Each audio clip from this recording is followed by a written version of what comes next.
So now we're ready to get right into understanding what the T&D model is and how e-learning development could fit within it. Shouldn't be new because you've taken training development and maybe you've been trained before, but certainly you know how learning happens because you're a learner.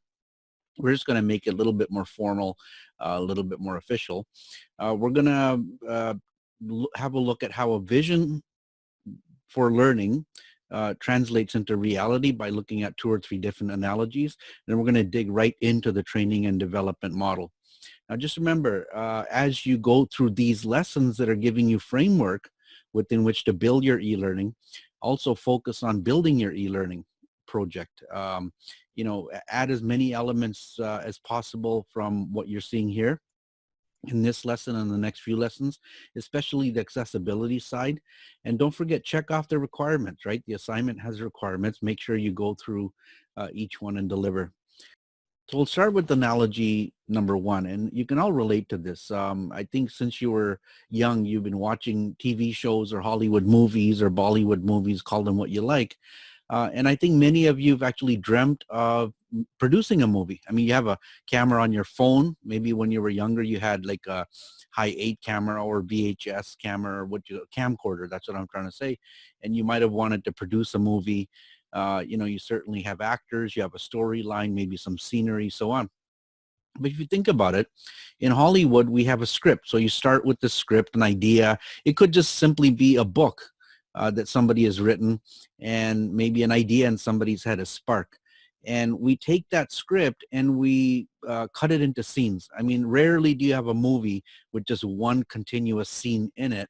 There's a whole psychology behind that, but you want to break it up. Different characters enter, different characters exit. There's different plots, subplots, and each one of those things in a movie is called a scene. And I think if you've seen movies, you understand some movies are action-packed drama, there's certain comedies, and the scenes don't all take the same shape and form. For example, in a murder mystery type of movie, you might have one elongated scene where they're dragging out the collection of evidence, right, with dramatic music and so on.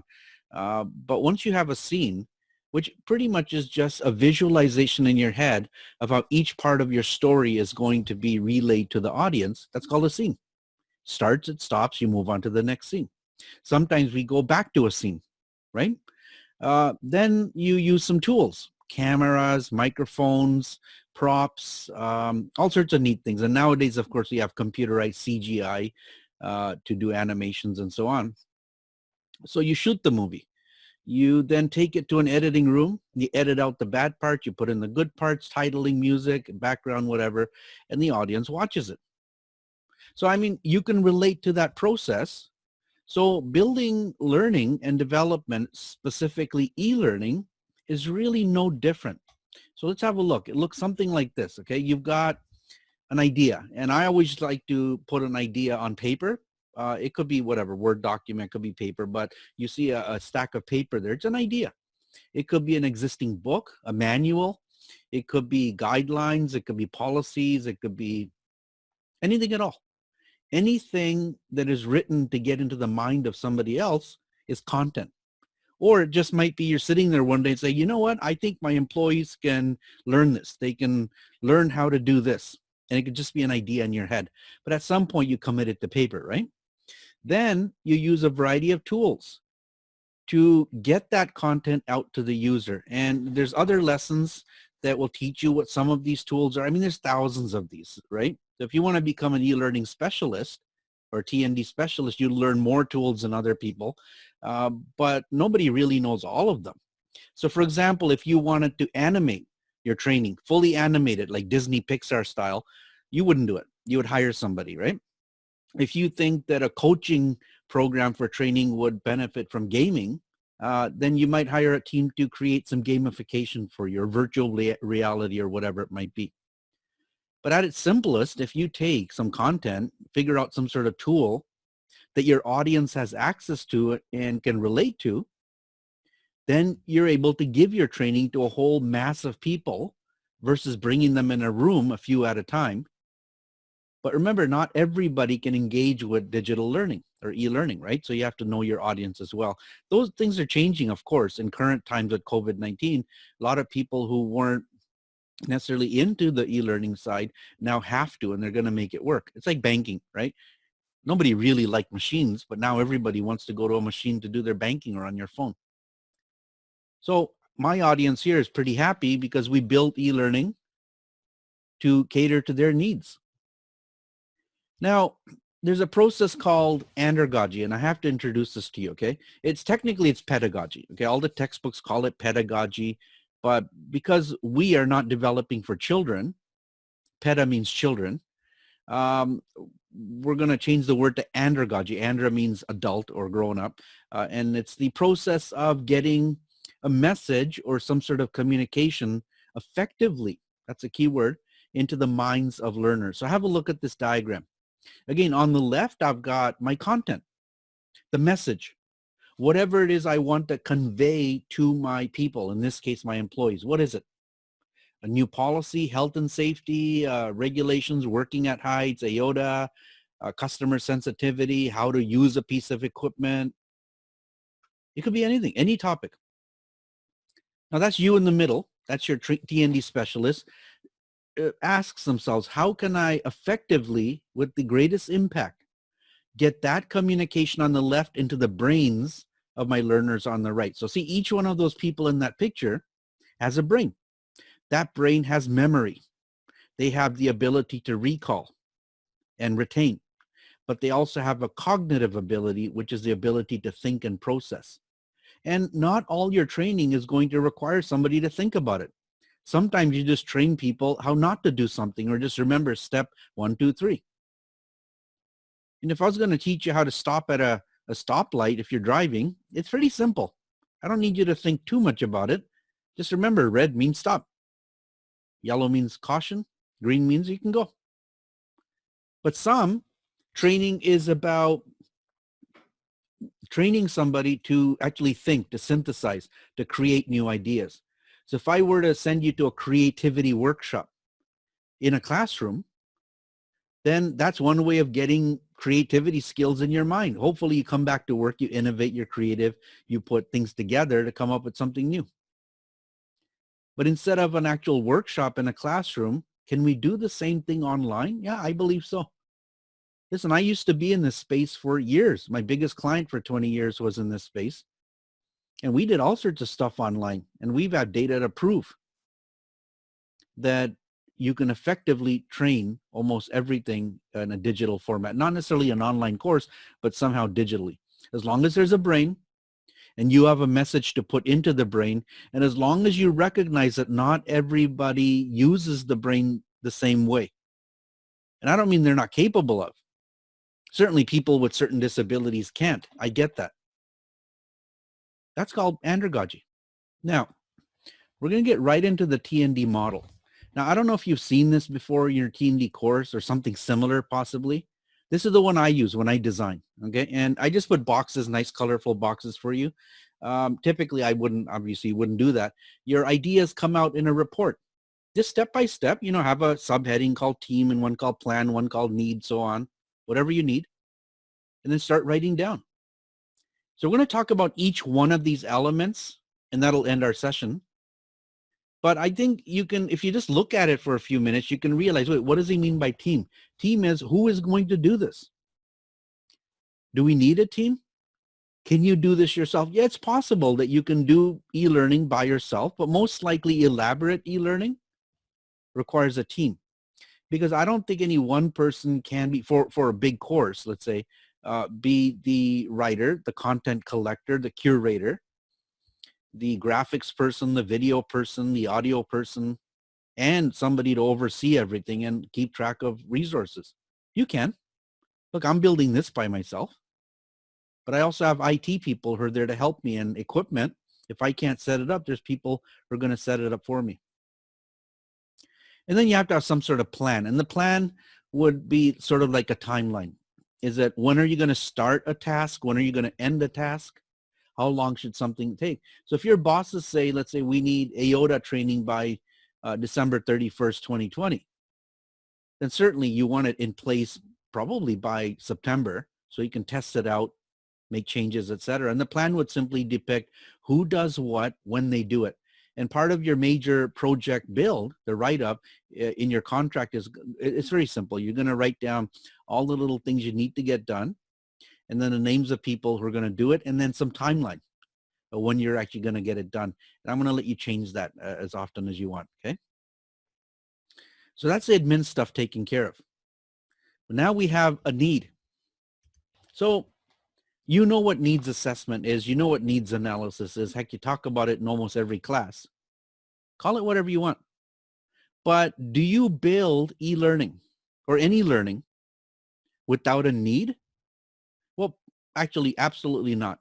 I mean, if there's actually zero value in knowing how to not trip over a banana peel on the floor, there probably would be no training. Nobody would ever do it unless it was a joke.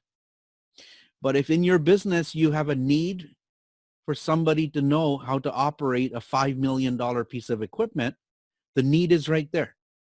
There's equipment, somebody needs to know how to operate it. And quite often your needs come from your job analysis process, your job description, where you find skill gaps, what people can do, what they cannot. Sometimes a need arises out of customers. So a new customer comes around and says, you know what, you're making my product, but now I need you to translate all the documents into a certain language. Well, there's a need. There's a training need to take one of your writers to learn punctuation or something like that, some grammar, okay? You might have a need for something that the government or the law says. Working at heights, for example, training. That's a need. AOTA training, you need to be in compliance. And most likely need just comes from your business, right? Your business plan, your business nature. We're in the customer service business, so there's a need for customer service sensitivity. There's a need for how to handle product. There's a need to know how to upsell a product. It could be anything. I mean, anything at all. You just think about it. From a young age, you've been itching to show people how to do stuff. You know, as soon as somebody asks you a question, you get excited, say, yeah, I can show you, I can show you.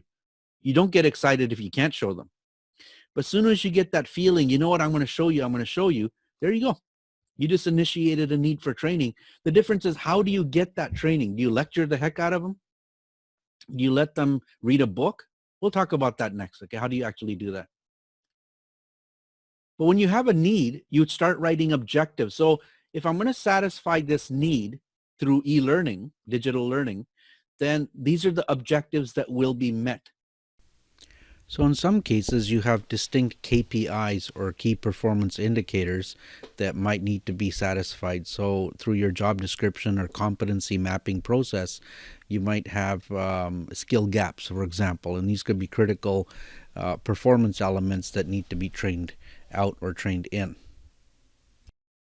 And then you start looking at who you're doing this for, and that will be your audience. So if you're designing digital learning in a business environment, generally you can say, yes, the audience is adult from age, 18 to 70, let's say. But if you're doing some sort of specialized training that might or might be impacted by age, let's say, or some other demographic, for example, certain type of idioms, if it's an ethnic audience, so you don't want to use certain examples or certain imagery. If it's older people, maybe it will be a slower approach to the training. Maybe use more age-specific imagery. It could be that you're looking at your audience from a disability point of view. So you have to design training in a whole different way. So you have to know your audience. Who is your audience? If you're designing for young people, children, fine, that's good. Now, by the way, for your e-learning build, the project, I will, if you ask me, I will allow you to develop for not just the workplace. You can do something for children. I have no problem with that, right? Because it's the same process. You're going to learn the same thing. And don't forget Andragogy. When you look at your audience, it's about the Andragogy. How do you effectively get your message, your communication into the brain of the learner? So now we get right down to it, content. We have a need.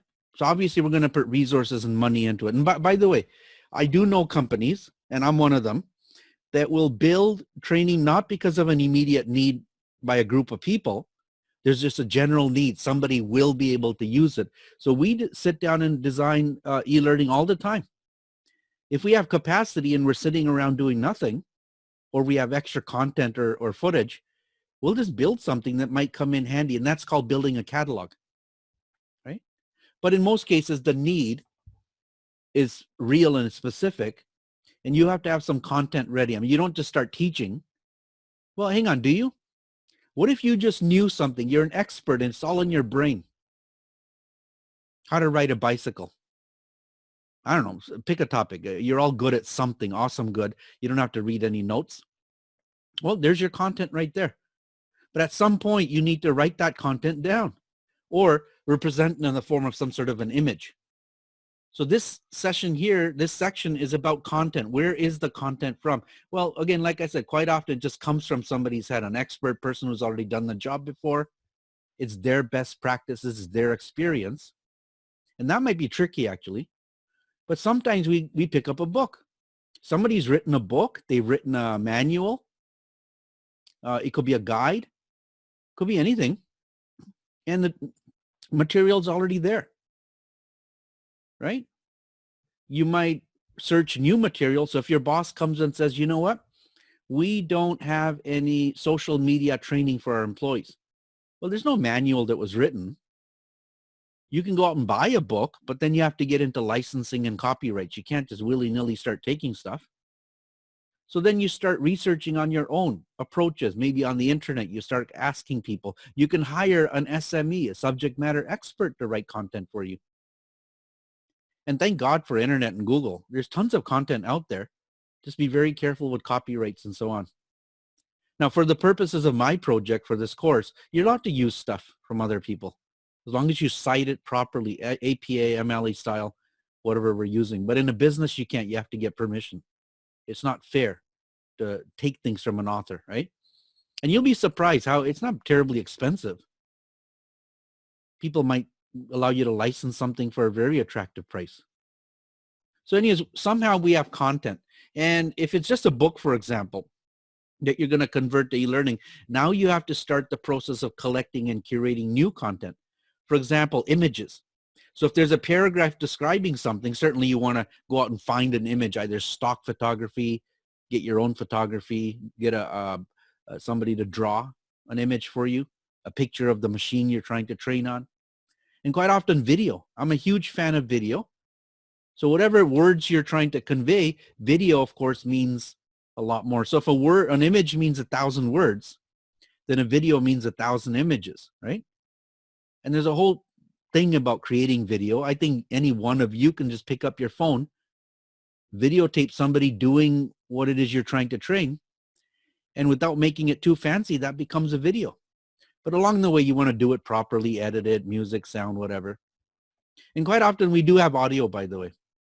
So what I'm doing now, this is simply a narration. It goes a long way. Just hearing a voice, the intonation, the way your brain receives the information. Not only are you seeing it, you're hearing it. And if you're typing it up, you're feeling it. And that registers a lot better in your brain. So content. Start thinking, where the heck is this content? At some point, though, it has to be documented, right?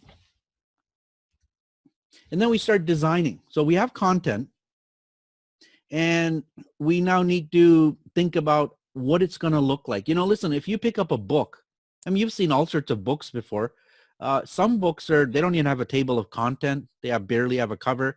But you just start reading it. There's no rhyme or reason. Maybe it's short. Then you pick up other books. They have this really elaborate, almost irritating table of contents with subtopics and topics and all that, and glossaries at the back, and all sorts of title slides, pages for chapter starts. Right? I mean, it looks different. Even movies, think about it. A person who had a script, how did they decide to shoot the movie? In what format? What does it look like? The color scheme, the sequence of events. You ever see one of those movies where they keep going back and forth, back and forth? It's like, well, what the heck? It's meant for a certain audience. So I would start my design process, the visual process, by storyboarding. You can just do a table of content style as well, but you're going to type in the words anyway. So why not open up PowerPoint, start with the title, right? Be creative. And on each slide, you would simply start sketching and drawing and putting boxes where you think a word might be, or a set of words, a paragraph, a picture, insert video here, links, kind of like a website. But you also have to look at flow. What should go first? What should go next? Do you tell people up front how to use this e-learning? Is it necessary? You start them off with the self-assessment quiz maybe? You start off with the video or cartoon every session, or is it just at the beginning? And how do people navigate? Do you want to force them to go lesson 1, lesson 2, lesson 3 in that order? Or do you want to allow them to go organically anywhere? Again, that's your call. You have to ask yourself, what would the learner benefit from? And by the way, the younger the audience, the more structure you have to give them in terms of flow and navigation, right? If you're training executives, I think executives are, well, they're responsible enough to know that they shouldn't just skip through stuff, but it still has to be meaningful and compelling. And then don't forget about usability issues. You know, we're going to talk about that in a future lesson. You know, are fonts too small? The color's weird. Can people actually see what you see? Because you're excited. You own this. You created it. It's your baby. You might love the colors, but the audience says, what the heck? I can't read that. I don't know what that means. Making me dizzy. Those images mean nothing to me. They're too ethnocentric or too age-centric or even gender-centric, offensive, whatever it might be. I can't click on that link. What does that mean? Like things like that, usability you have to take care of. And then also assessments. Does your learning require you to evaluate? First of all, assess or evaluate the learner's learning. We'll talk about that later, but there's all sorts of creative quizzing features that you can use that you can't necessarily in a classroom, right? Classroom, you've got yourself paper and pencil. Here, digital, you can do all sorts of neat stuff, and that's a future lesson. Now, this is the big part, the develop. So you have your idea, you have your content, you know who you're doing it for, and you ask yourself, if I've got all my content ready, and you can always delete and add to it later, how do I actually get it out to the audience, right? So there's a whole lot of ways you could do it, and these are called tools or media, rich media. It's called authoring tool. How do you author? How do you get all your content, words, pictures, audio, and video? Maybe games, maybe virtual. How do you get it out to the audience? Where is your audience? They're at home. They're on the internet. They have a computer. E-learning doesn't need internet unless it's online. But one common thing is everybody needs a computer. Is it going to be off a cell phone, a tablet, a desktop, a laptop? What is it? Nowadays, authoring tools let you do it on all of it. But I'm going to say, okay, I want to make this course online, kind of like My Seneca Blackboard. So I'm going to have people log in. I'll measure how often they come in, what they look at. And I'm going to put sections with all my content in there, including web links and quizzes. You might use Blackboard or Udemy. You might say, no, I don't want it to be an online experience. I just want people to click on an app icon. It opens up a little square, and within it is all your learning. You go forward, you go backwards, you play, you pause. So we use a system maybe like Adobe Captivate to make sort of like a one-off type of a training tool. You might go as simple as just creating training on PowerPoint, slide by slide, saving it. There's a feature in PowerPoint called Pack and Go, where a person doesn't even need PowerPoint. You just send the file to 10,000 people. They open it.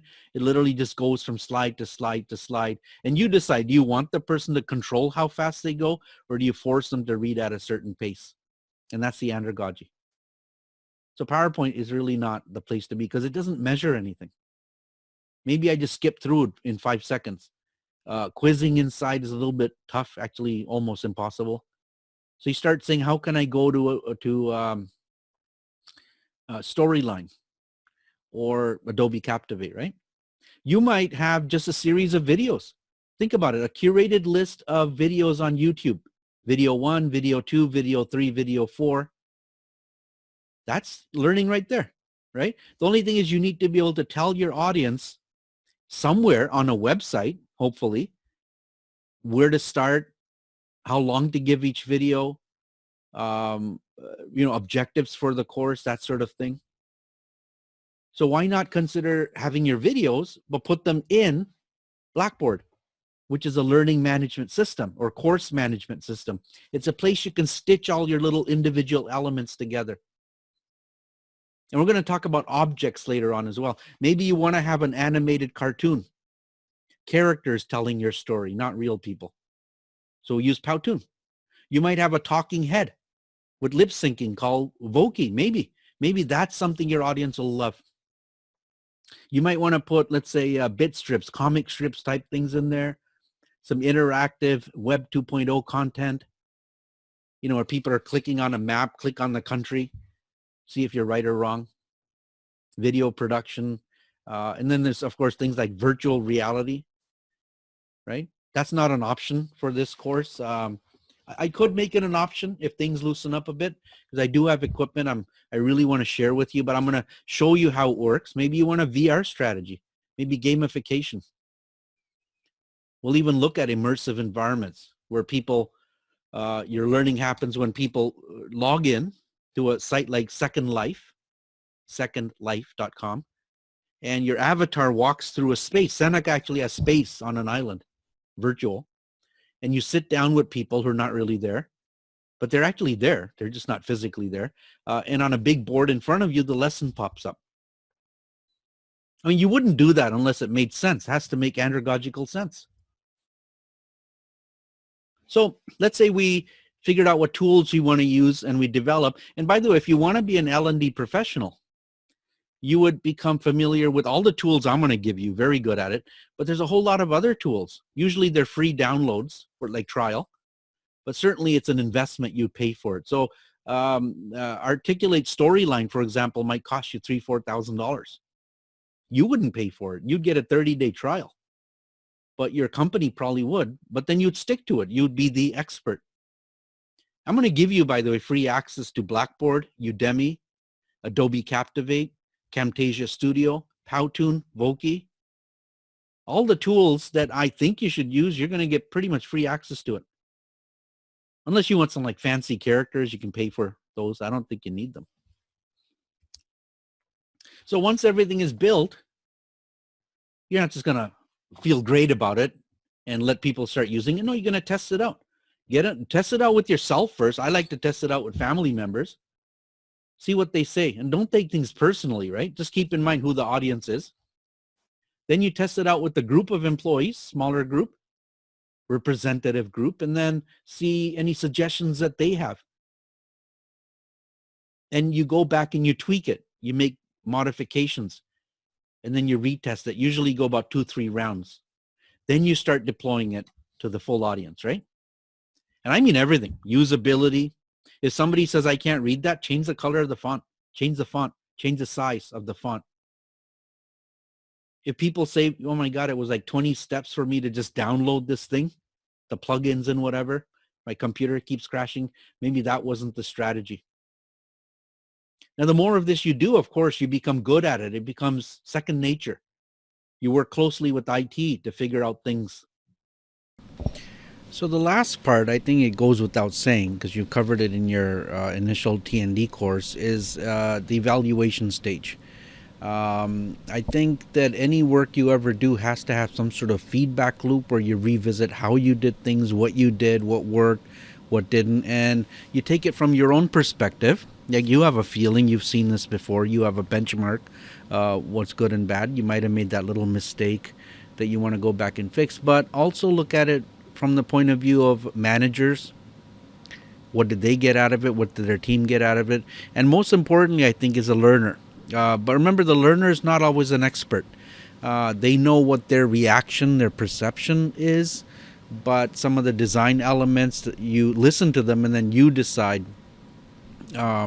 what changes or what tweaks to make for a particular set of feedback for a particular type of audience. And it might even lead you to designing maybe multiple versions of the same learning, maybe different languages, different styles, etc., based on your feedback mechanism. So in the next session, we're going to move on to talking more in the content side and the objectives. And there's a thing called a taxonomy. Taxonomy is simply an order, like a hierarchy type of model. And the one we're going to use is called Bloom's. Now, you should have already heard about Bloom's from your T&D course. If you're like most people, you've forgotten, that's fine. We're going to revisit it. Bloom's taxonomy is so easy to ignore. It really is. Corporate training people, many just don't respect it. They simply say, here's a person, I have training, I'm just going to whip up the training. But if you want to do things right and professionally, you start looking at Bloom's and what order of skill or knowledge or ability you're training at. And it might just be one order, might be the very highest one, the lowest one, or a mix of them. So for your first assignment, a 15% lesson plan, and for your e-learning project, you're going to write objectives, right? Training always has objectives. And those objectives, you're going to write them, and you're going to give me at least 2 to 3 levels of Bloom's. But in brackets, you're going to put the Bloom's word. Simply it's just a word or two next to each objective. It's going to force you to think. Even force you to think about whether your training can be changed to go higher up on the taxonomy. Okay, so wait for that lesson. You'll find out more. Okay? We'll see you in the next session.